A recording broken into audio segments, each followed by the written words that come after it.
काफी एसआई, काफी एलआईयू को लोग फोन से दबाव डालते हैं। अभी एक जगह हम लोग जुलूस निकाल रहे थे, उस इलाके का थाना एसओ फोन करके बोलता है कि आप साझा मंच के लोग ज्यादा लोगों को भड़का रहे हो, आंदोलन करवा रहे हो, आप लोगों पे इतना मुकदमा करूंगा कि जिंदगी खराब हो जाएगी। आप लोगों को आंदोलन करवा रहे हो, सरकार के खिलाफ बगावत करवा रहे हो, आप पे मुकदमा करूंगा, जेल में डाल दूंगा। कल फिर से मुख्यमंत्री ने आश्वासन दिया है, आप लोगों ने अखबार में पढ़ा होगा, और हमको लगता है कि वो आधा दर्जन बार, शायद 7वां या 8वीं बार ये आश्वासन आपके बीच में आया है। और पता नहीं किस तरह का आश्वासन होता है, वो कभी उनकी जानिब से कोई बयान नहीं आता है। जो लोग जाते हैं उनसे मुलाकात करने, उनकी तरफ से बात आती है कि मुख्यमंत्री जी ने कोई आश्वासन दिया है। लेकिन आज तक मैंने कभी कोई बाइट ऐसी नहीं देखी, कभी कोई ऐसा प्रिंट मीडिया ने कभी इसको नहीं किया, और वो बार बार इस तरह का चीजें करके वो सामने जो है कोशिश करते हैं कि तो मेरे इसमें कहने का क्या संदर्भ है कि बहुत सारी ताकतें जो है, जो सरकार नहीं है लेकिन इस आंदोलन में सरकार बनी हुई है, इस बात को भी समझना है। बहुत सारी ऐसी फोर्सेज हैं जो मूलतः सरकार में नहीं है। मैं नाम नहीं बहुत लेना चाहता हूं, लेकिन बहुत सारे लोग हैं। अशोक धवन साहब हैं, हम देख रहे हैं कई ऐसे लोग हैं और जो सरकार की तरफ से आकर के बातें करते हैं।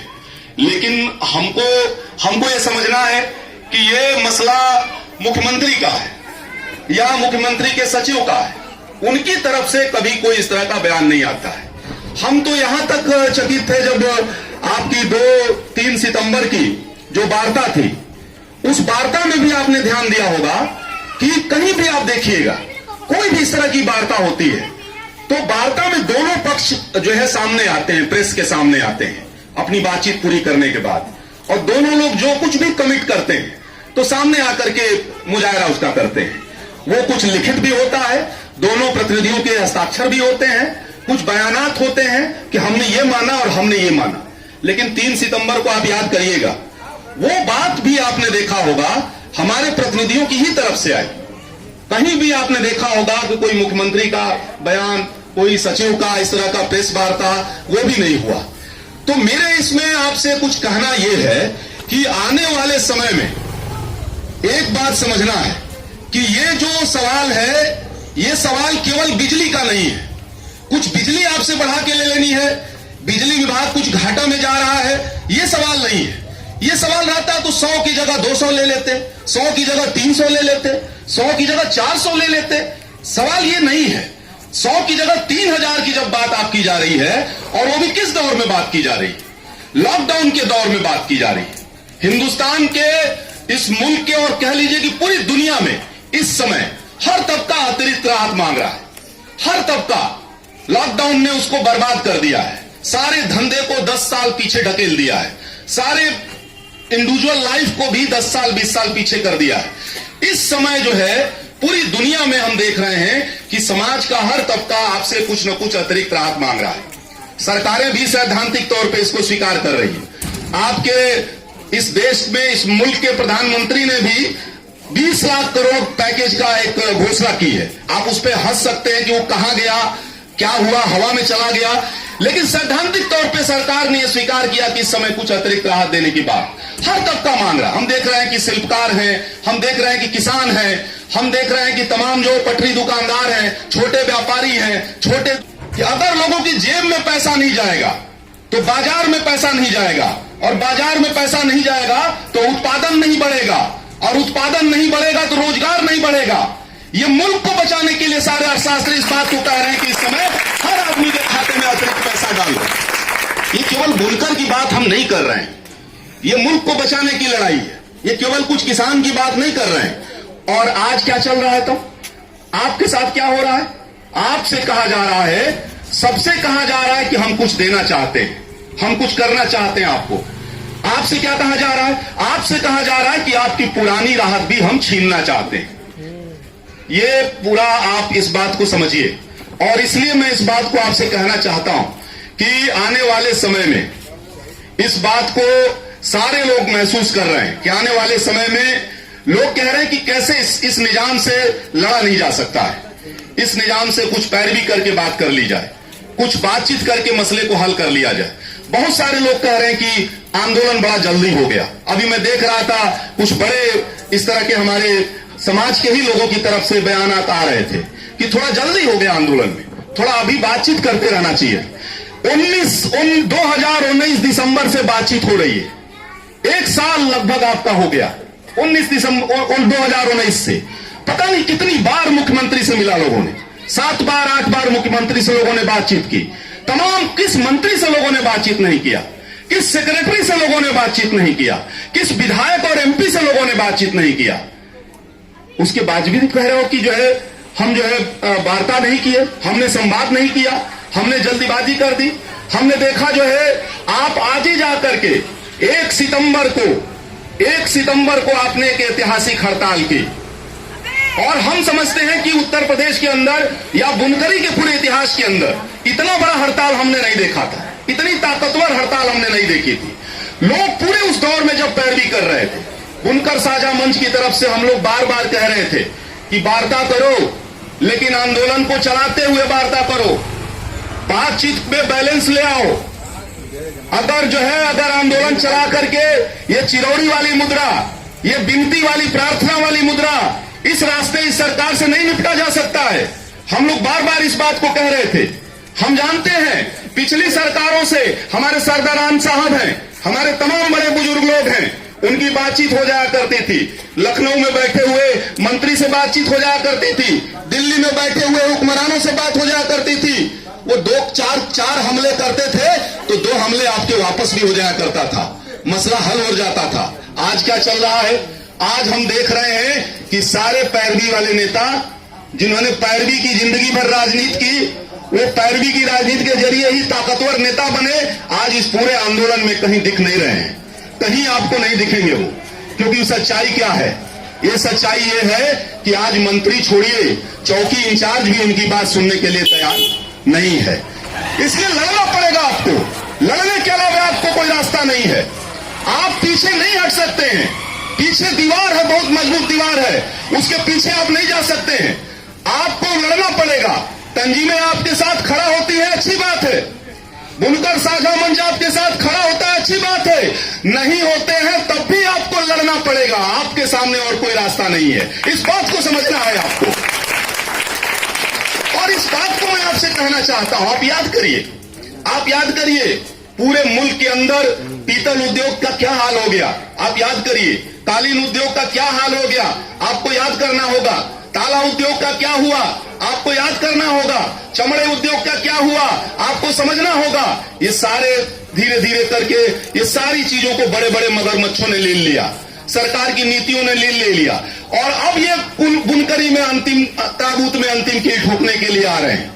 हम आपको ये कहना चाहते हैं कि इस बात को आपको समझना होगा। कुछ लोग कह रहे हैं, कुछ लोग इस बात को कह रहे हैं कि कुछ 200 रुपया 400 रुपया मान लिया जाए, कुछ आगे बढ़ लिया जाए, कुछ जो है 500 रुपया 1000 रुपया। सवाल इसका नहीं है, हम आपको समझना है। अगर आप अपनी तरफ से 400 500 700 800 की बात करने लगेंगे, अगर आप शुरू से ही अगर आप एक पीछे हटने वाली मुद्रा दिखाने लगेंगे, जब आप टेबल पे जाएंगे आपको ढकेल करके 2000 रुपया पे ले जाएंगे। इस बात को समझना है।